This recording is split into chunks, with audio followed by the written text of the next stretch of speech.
Hi, I'm Dr. Carrie Cook. I'm an Associate Professor of English and Director of the Writing Program. I am going to talk to you about how to be successful in English 111. I've taught freshman seminar before and I love teaching that class, so I hope you enjoy your experience with your professor this semester. And I have taught English 111 and English 112 since I've been here at Georgetown, and I love being here at Georgetown. Several strategies I have in mind to share with you, and the first is engage in process. When you're thinking about writing essays for your college class, you want to make sure you give yourself time to be successful and to engage in the steps of the writing process. English 111 is set up with the portfolio system, which means you need to complete 3 pieces of a portfolio. The first is a multiple draft, and we do that intentionally because we want to take you through the drafts that are required to make a good essay. Another piece of the portfolio is the text-based essay. This is going to challenge you to write in response to a text, and while it isn't necessarily multiple draft, I suggest you take that opportunity to engage in process and make it so that you can make it the best you possibly can. The third piece that you're going to be doing for English 111 is an impromptu piece, and this piece is where you have to sit in the class and use the class time to write in response to a prompt that you're going to be given. And so you're kind of given it, you have to sit there, you have to write, and you have to do the best job you can. One of the ways to be successful in that type of writing is to have done a lot of types of writing before that. And your professor will set you up for that. It's not going to be likely the very first thing they give you. And if so, it'll be for diagnostic purposes. They'll give you many more opportunities to get that in-class writing. To be successful with the in-class writing, again, engage in process in the other writings you do so that you can use those strategies that you've internalized through that process in the in-class writing. But again, if you engage in process in general, all your essays will be stronger and much better.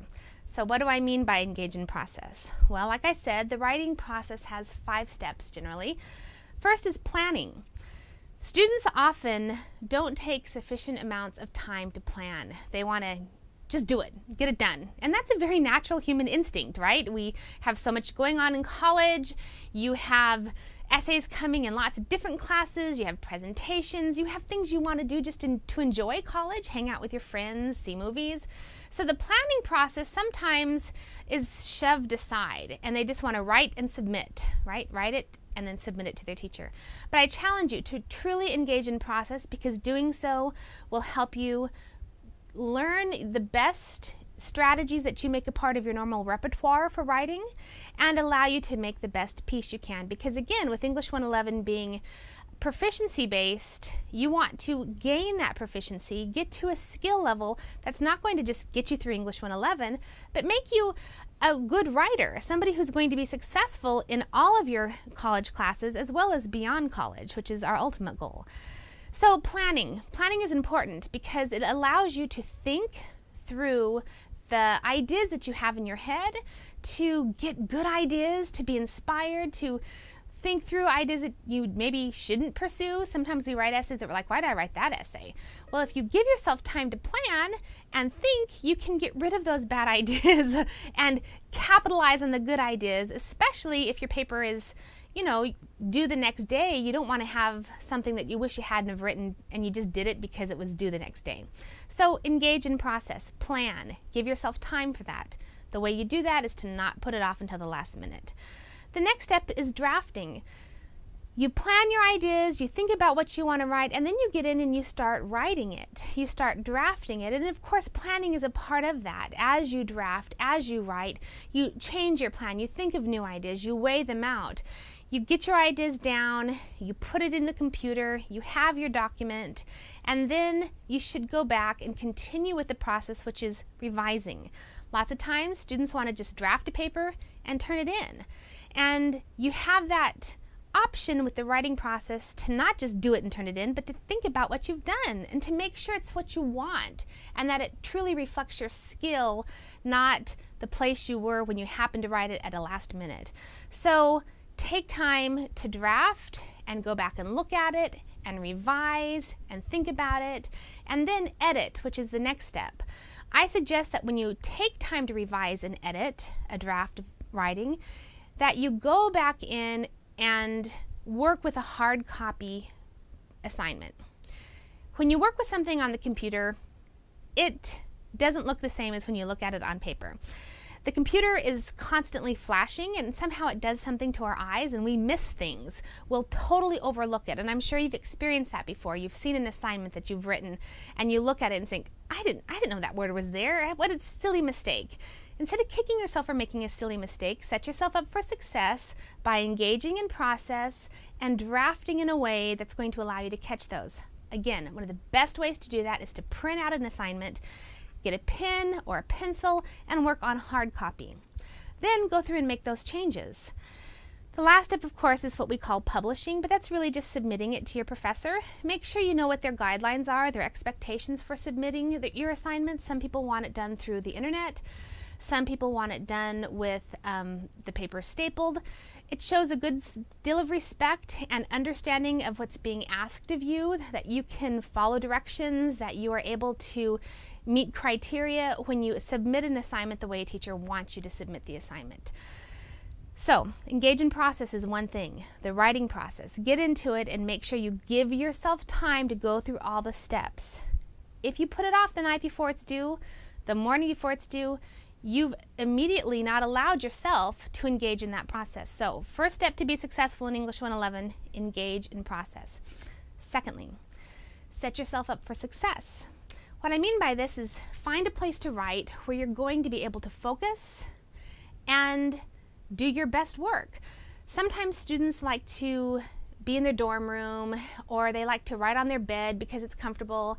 And when you're on your bed writing, you often fall asleep because that's what you do on your bed. You sleep. So when you're writing on your bed, that tends to tell your brain, take it easy, relax. And before you know it, you don't feel like writing a paper. Also, if you do it in your dorm room and you have your friends there and they're having television or you're having a game going on, it's hard to focus. So set yourself up for success considering where you are going to best work. That doesn't mean you always write an essay in the library at a computer. It just means that when you have to get serious and really get to maybe the revision stage, that might be where you want to do it. Instead of doing it always where you're comfortable or where it's easy. Make sure you set aside time so your mind can think. Another thing you're going to want to do, in addition to engaging in process and setting yourself up for success, is to make sure, another part of setting yourself up for success, is to make sure you understand what is being asked of you. Take time to read the assignment. Make sure you understand what your teacher wants you to do. One of the criteria for our grading in English 111 is content, and this means the student has done a good job responding to the prompt or the question the teacher has asked the student to respond to. If you don't pay attention to what that question is, and you give us a different answer than what we're asking for, you may write a great essay, but if it's off content, then you haven't met the criteria. So set yourself up for success by making sure you know what the question is.